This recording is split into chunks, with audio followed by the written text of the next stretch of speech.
Today's episode was recorded on Halloween and I've been completely overrun with sweets. I even get to read my horoscope out and weirdly turned out to be spot on. We're talking about whether you should stick up for a kid who can't defend themselves and why does haggling always seem to work. There's a bit of a tricky one about somebody who wants to hide their face but they're not even religious. Today's weird news, we've got two.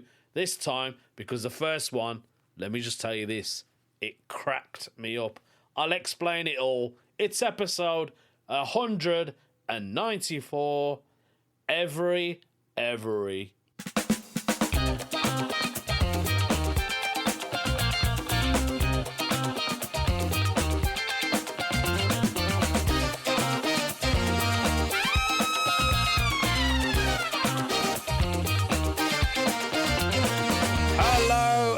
Welcome to this, whatever this is. How was your Halloween celebration?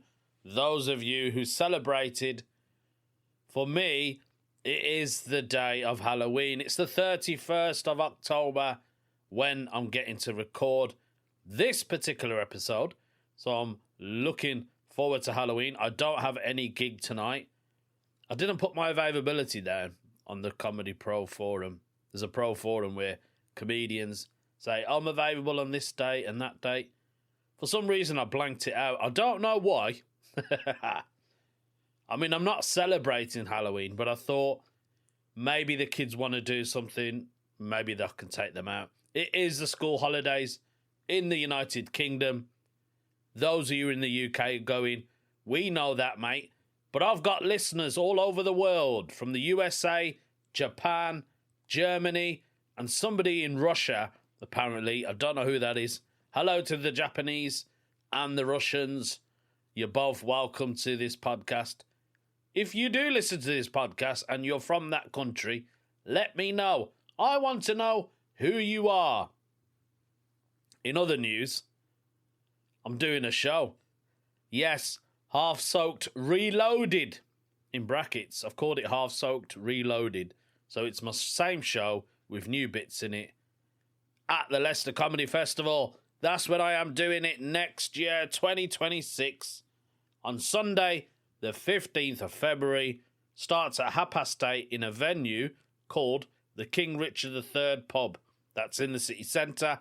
I've done it before for a good friend of mine, Masai Graham, and his lovely wife, Kirsty Munro, who's kept her surname. I don't even know why I laughed at that bit, but I'm absolutely bonkers. Thought I'd do that a quick plug.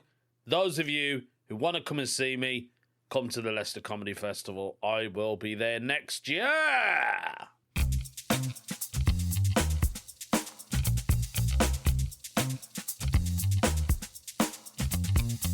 As it's Halloween today, you know I'm in this WhatsApp group for a street I don't live on.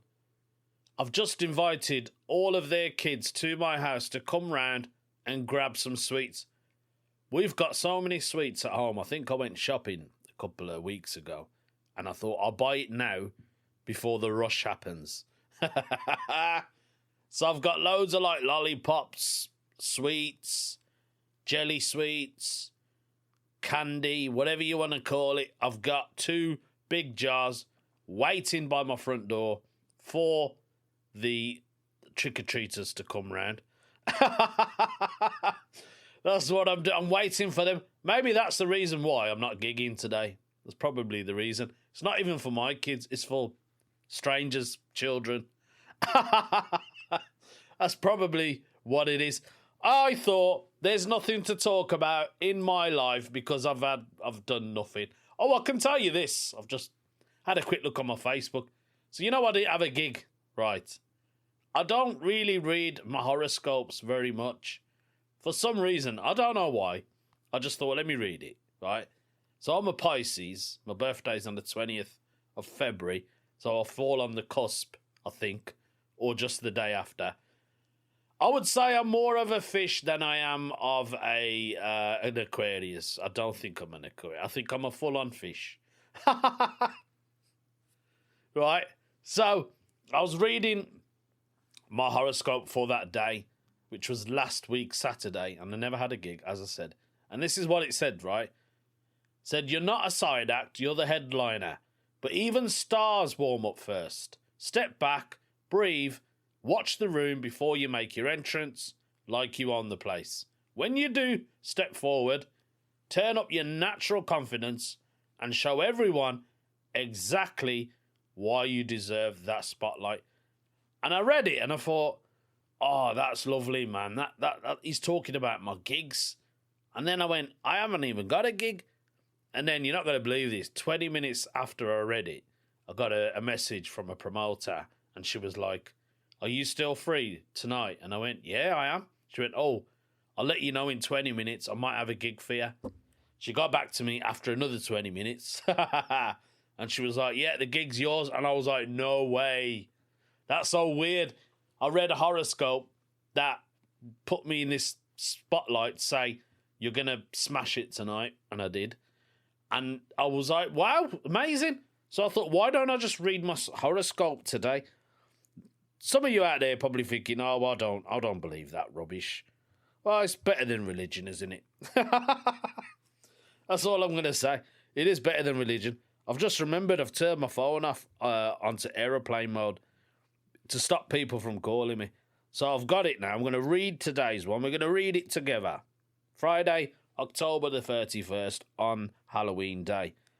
It's saying it's time to shed any old patterns that have been holding you back and step into a version of yourself that feels completely authentic. Okay.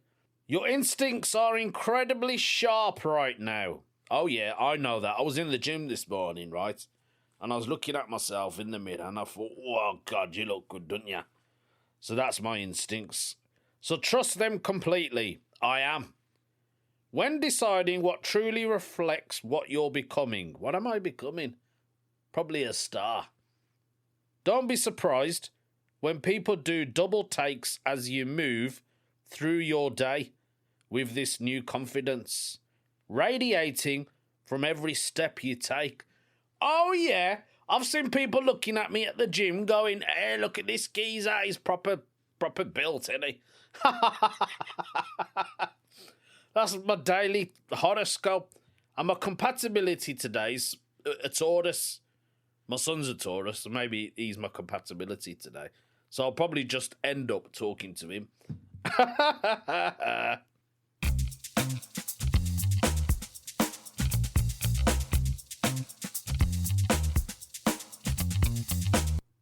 Right, I thought let's do a topic. You guys don't want to listen to me rambling on about horoscopes and all that malarkey.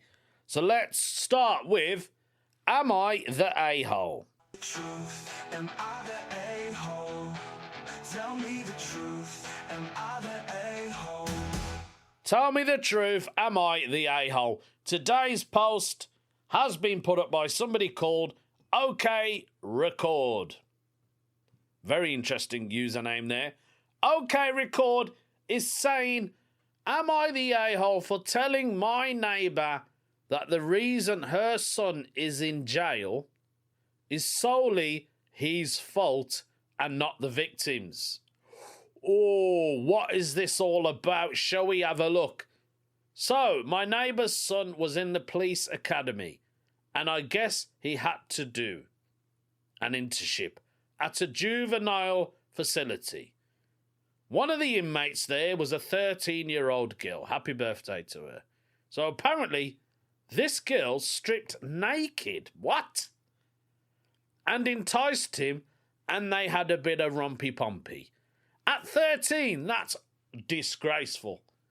I don't know whether they got caught or the girl told, but it was found out, and now he's in prison for an unlawful activity and is doing 25 years to life with no chance of a parole.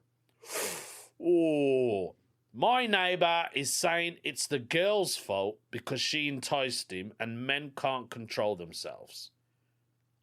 That's a lie. Men can control themselves. Men are the one who make that decision.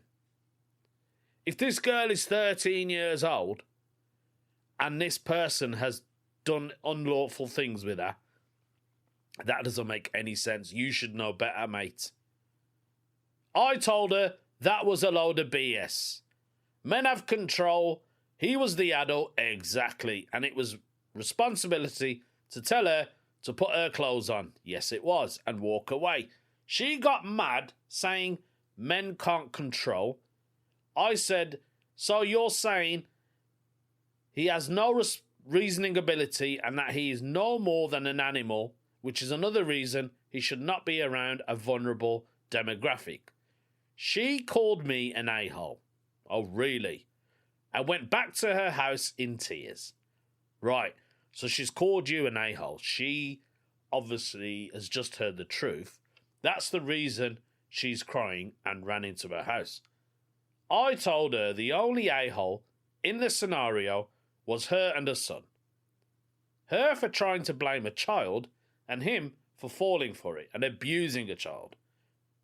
My husband says he knows I was right, but I shouldn't have said anything.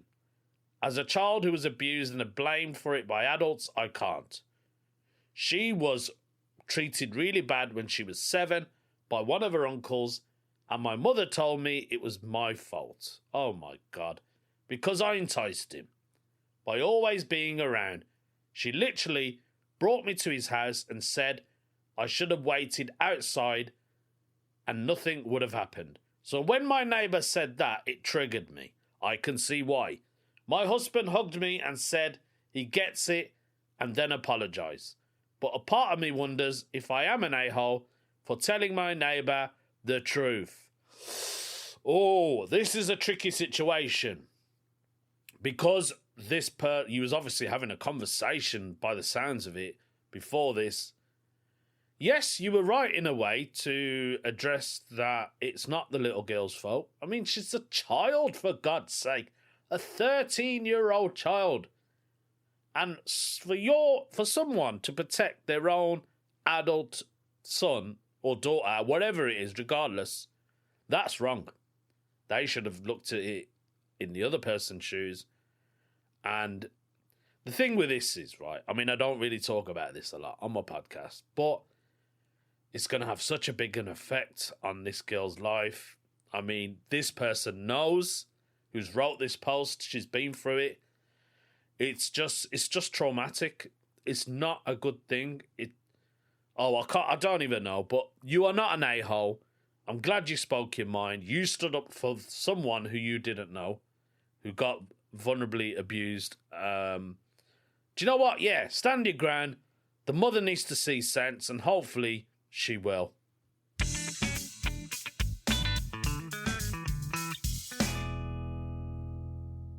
In other news, I think the situation with the rats has been solved. They are not around anymore. I haven't seen any more rats in my garden. I think it's because I put out this rat poison. Like the proper stuff, the grainy, the ones that the exterminators use. That's what I've been putting out in my garden. I haven't seen one yet. Saying that, I haven't seen any squirrels either. I'm joking. The squirrels are still there. Don't worry, I'm only messing around. But the rats, I don't think they're back anymore, which is a good thing, I suppose. Look at me going, what can I tell my listeners? There's nothing to tell you. Nothing to tell you. My kitchen is still the same. It needs doing.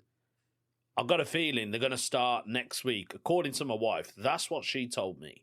She said the 7th of November, the kitchen units are being delivered. So when is the 7th? That's next Friday. Oh, God, I need to do another episode because I've got a really strong feeling it's going to be difficult for me to record an episode. So we'll have to see. I was going to tell you something else. Oh, that was it. So, I'm going to tell you about this, right? So, we're getting these kitchen units. Now, when we moved in, we got our kitchen units from a normal DIY store. I'm only just explaining this because of my listeners in the US and Japan and Russia. We've got a DIY store called B&Q, Wix, and Homebase. I think Homebase is shut down now, but Wix and B&Q are still going. So we bought it from there. We've had them for nearly 16 years. They've lasted, but when you look at them, you think, yeah, mate, you need to change them now because they're just falling apart. So now we've gone for the top-notch range. There's Wren and there's Howden. My missus went to both of them. She went to Howden. She got her design. She liked the ones she wanted. And then we was like, okay, that's all right. How much is it? £5,000, which is a lot of money. And I'm like, £5,000. Oh my God, this kitchen's going to cost me £10,000 plus. So then, I don't know why, my missus was out shopping. She saw another kitchen place called Wren, went into Wren. They looked at Howden's and went, we can beat that price. So they dropped it to about 3,500. And then my missus went back to Howden and said, Wren have beat your price. Can you beat that? And then they went, yeah, we can. So they dropped it again. Then she went back to Wren and they reduced it to 2,500. So now imagine a £5,000 kitchen has been reduced half price to 2,500. And then Howden were like, no, we will beat that price. And I was like, we can't keep going back and forth. It's like tennis. What? So what makes me think is, and this is what my wife told the first person she went to see at Howden, if you could have gave me this kitchen unit for half the price, why did you charge me 5,000 at the beginning? It's like, it's so weird and strange. I don't know whether, now they're probably not. I wonder if they're both the same company or they are separate. But like, why do they do that? It's just weird. If you could do that with everything in life, we would have an easier time, wouldn't we? Imagine booking an holiday with a travel agent and then you go to another travel agent and they go, oh, we can beat that price. We can save you, maybe even if it's, I don't know, 500 quid, which is a lot of money. We can beat that. It's just bizarre, don't you think? I don't know why I'm mentioning this. I just find it really, really strange. Talking about really, really strange, someone has had a problem on British Problems. British Problems. Someone's got a problem with the British Heart Foundation. Who has got a problem with the British Heart Foundation? The British Heart Foundation is a charity that has furniture in their store and they sell it on. So it's a charity shop and then, yeah. So if you've got an old sofa, like we had a leather sofa, I contacted these guys, British Heart Foundation. I said, do you want my leather sofas? They said no, because there's no safety tag on there to say if it's fire resistant or not. So they never took it, and it was a lovely brown sofa, which I've eventually got rid of. I think I told you guys about this many, many episodes ago. Right, so someone called Tim Dewin, I think I've said it right, I'm not sure. Tim Dewin, or Guin, is saying that the British Heart Foundation are demanding I block out my entire day in order to donate furniture. How can you block out your whole day, mate? They need to give you a specific time. Maybe because their delivery drivers are not like UPS or Every, who'd never sent any parcels. That's something else I need to talk about. I'll tell you about my British problem in a minute. Let's see what Tim Guin or Dewin or whatever his name is. We'll call him Tim for now. Previous owner left quite a few wardrobes and drawers in a house we're renovating. Thought it would be the easiest to donate them. That's what I always think. Easily 300 to 400 quid for them. and we got rid of that stuff that we don't need. Win, win, win. I thought and booked the collection online. They confirm the day quickly and tell me they'll let me know in the morning of collection day when they'll be there. I ring them up and I ask for a rough time slot. They can't tell me. I ask if they just expect me to take the whole day off so I can donate furniture to them. Their answer was, yeah, pretty much. I'm thinking about cancelling the donation just for the cheek. Oh, that's a tricky one, mate, because you're donating your furniture or your old tenants or whoever lived in that house before. You're giving it to a charity where they can make money and put it back into the British Heart Foundation. I'm guessing, now this is going to sound really daft, is the British Heart Foundation to do with hearts? Do they, donate hearts? I don't even know what they do. I'm gonna have to ask Chat LGBT to see what they actually do. So I'm going to put it in right now as we're live on record. I've just put in British Heart Foundation. Okay, saying, can you clarify what you mean? Right, okay, what do they do? What do they do? There we go. So it's one of the UK's largest charities focused on fighting heart and circulatory disease. There we go. That's what it does. So they actually fund scientists and doctors who research how to prevent and diagnose and treat a heart disease. Okay, then we'll leave it there. So that's what they basically do. I thought it was something around those lines. Now I can't remember. Oh, that was it. My British problem. Let's do mine. Thanks, Tim. I hope you get it sorted, whatever it is. If you can find another charity, maybe give it to them. Maybe if you could just leave your furniture outside. I don't know. I mean, it's not the ideal weather at the moment, unfortunately. It's a very difficult one. You can't stay at home all day just to give away free stuff. My other option is maybe stick it on Facebook, Marketplace, and see where that takes you. So let's do my British problem. My British problem. This is Lovdev's problem. With a company called Every who deliver parcels, but they don't. Every Parcel is a company called Every, spelled EVRI. Absolutely awful. This is my British problem. I never get the parcel.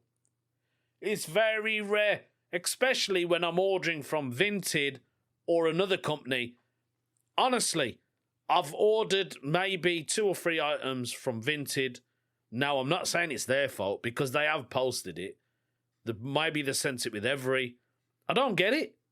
It gets lost somewhere in the post. Then I end up getting a refund. Now I ordered some frames for my son. So he's got a couple of posters that I printed out. And the blue frames, so I ordered them from eBay. I ordered them ages ago, nearly 3 weeks ago. And a couple of days I thought, where's that? Because I totally forgot about it. As we do, don't we? We forget about parcels. And I'm like, oh yeah, where are those picture frames? They haven't arrived. I checked and they have sent it out to Every. Every saying, oh, your parcel is delayed. They've lost it, basically. That's what's happened to them. And then I contacted the eBay seller and he was like, oh, no worries, mate. I'll send out another one. So he sent out another one. And I wasn't even notified that it's being delivered today. On the day of the recording, looked on my email list and it said, you got a message from me, Every, for here we go. We attempted to deliver your parcel. So now they've attempted to deliver it. Obviously no one was in because I was in the gym letting people check my body out. So I don't know where that parcel is now. They've got it somewhere. God knows when it's going to come to my house. So that's my British problem.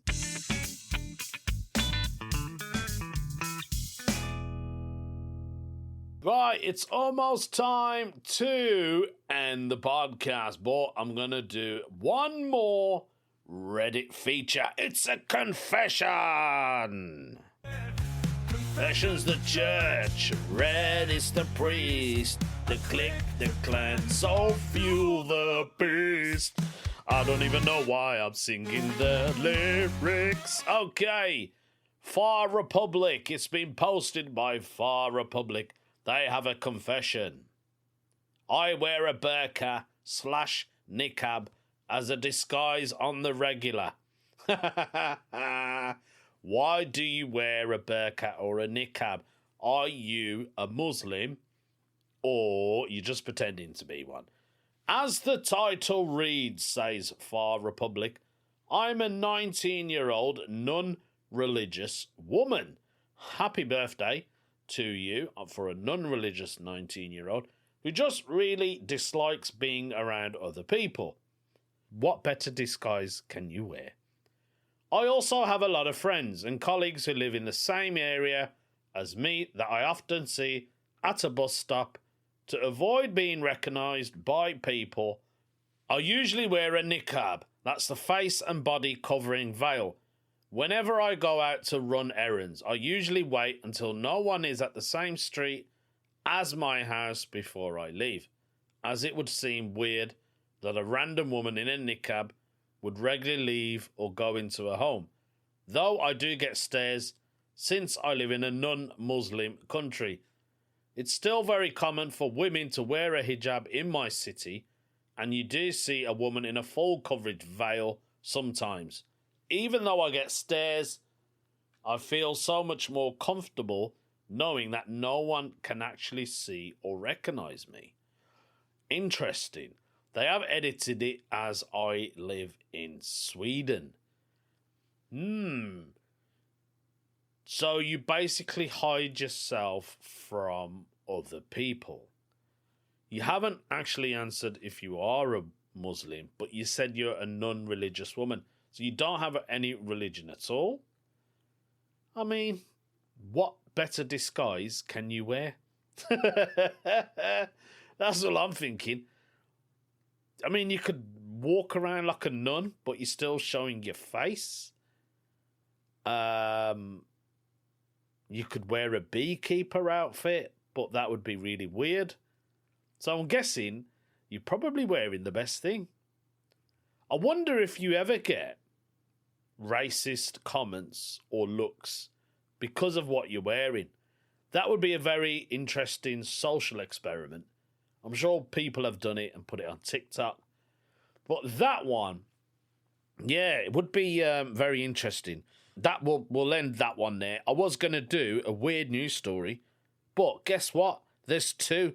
Because the first one, when I was looking for it, I just read it and I went, that's hilarious. Because it's so short, it's actually proper funny. So there is the first weird news story.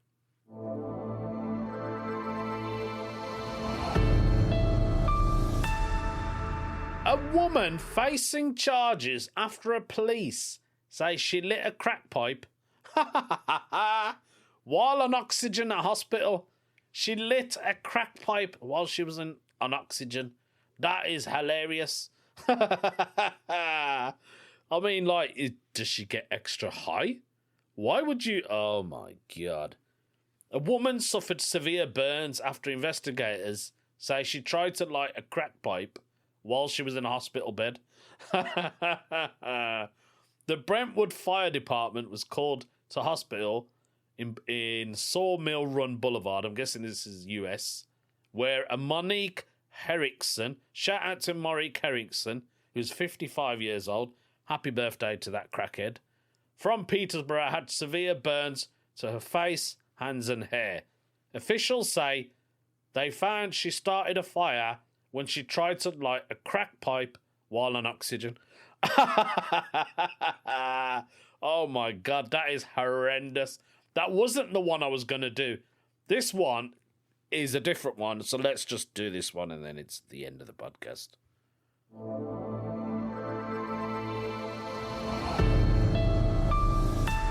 A solid gold toilet is up for auction with a $10 million starting prize.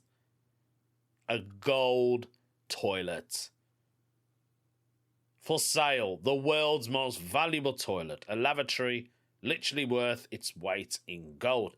Sotheby's announced Friday that it will auction off the solid gold cistern, a sculpture by an Italian artist, Maurizio Cattelan, entitled America. Why is he called a golden toilet? America. Is he trying to send a message out? The auction house calls it an incisive commentary on the conculsion of artistic production and commodity value. It also fully functional toilet is identical to the one that gained a global fame when it was stolen in an audacious heat from England's Blenheim Palace in 2019. The starting price at the November 18 auction in New York will be the price of just over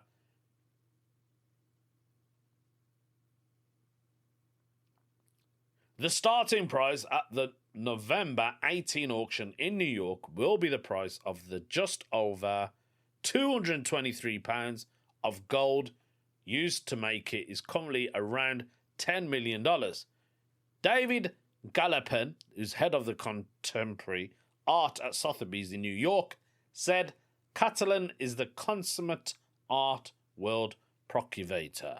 He's one of the most successful artists whose work, Comedian, which was a banana taped to a wall, sold at New York last year for $6.2 million.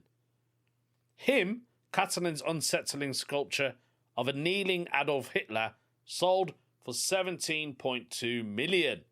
And that was in 2016. So is it the same person who made the toilet? I think it is. Whoever it is, I don't really care. Yes, it is, yeah. It's the same guy. A golden toilet for $10 million. What crazy person in the universe would pay that kind of money? I really don't know. That is the end of the podcast. Thank God for that. I don't mean it. I hope you enjoyed it.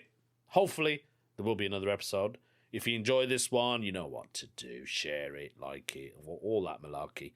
And if you're free in February next year, 15th, which is a Sunday the 15th of February, do come to my show. It would be great to have you there at Leicester. So that's it. End of the podcast. Bye-bye.